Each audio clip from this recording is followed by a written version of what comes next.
Assalamu alaikum wa rahmatullahi wa barakatuh. Welcome to Amazed by the Quran, a series in which I try to share with you what I find amazing about the Quran. I'm continuing the subject of plurals, and today I'll start off with something pretty basic, won't go too technical.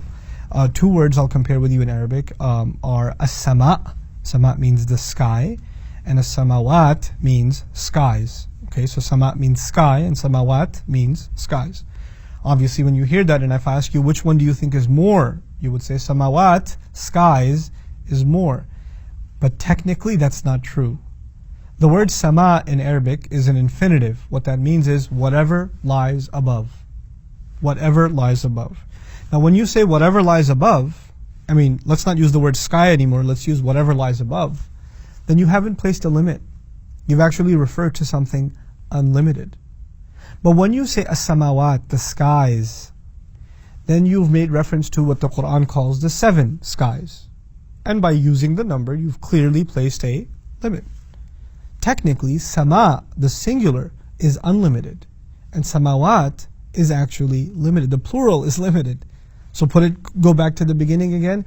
The Quran's language suggests that sky, singular, is unlimited, and skies is actually limited. It's counterintuitive when you think about it in English, but it's the opposite in Arabic, okay? Now, Allah says in one place, قَالَ رَبِّي يَعْلَمُ الْقَوْلَ فِي السَّمَاءِ. My master, he said, my master knows the word in the sky. My master knows the word in the sky. Now listen, another surah, Al-Furqan. قُلْ أَنزَلَهُ الَّذِي يَعْلَمُ السِّرَّ فِي السَّمَاوَاتِ. Tell them it was sent down by the one who knows the secret in the skies. Plural. Now two expressions. The word in the sky, the secret in the skies. Okay, why is one of them sky and the other one skies? The word qawl, word, see, words can be said in secret and words can be said in public. But secrets are only one kind of word, the kind of word that is held in private. Yes? So the word or qawl is actually far broader than the word secret.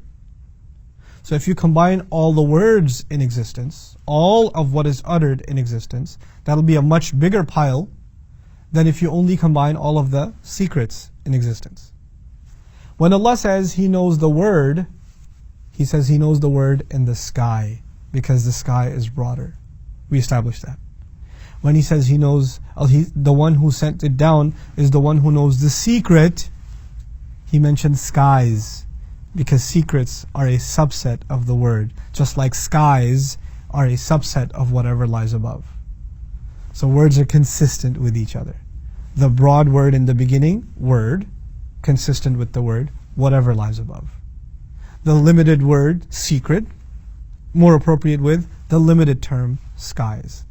This is what I mean by laser precision.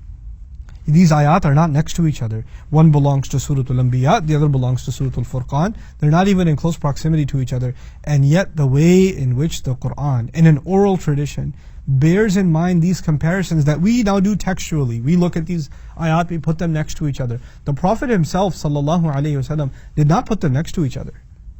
He did not put them next to each other. This kind of textual analysis and this kind of microscopic, linguistic comparison is not possible unless you go through those references and these references, do an analysis of this word and that word, and then say, wait, there's a consistency here and there's a consistency there. Subhanallah, how He just says it. He just says it.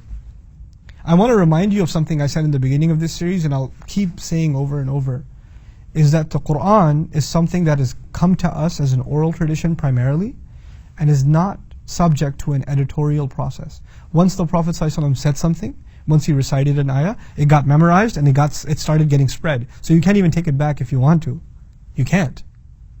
Imagine a word being spread this way that cannot even be taken back, and yet centuries later, a millennium and a half later, we're looking at the microscopic precision in every single word. This is the word of Allah. May Allah Azza wa Jal help us internalize that truth. Barakallahu li wa lakum. Wassalamu alaikum wa rahmatullahi wa barakatuh.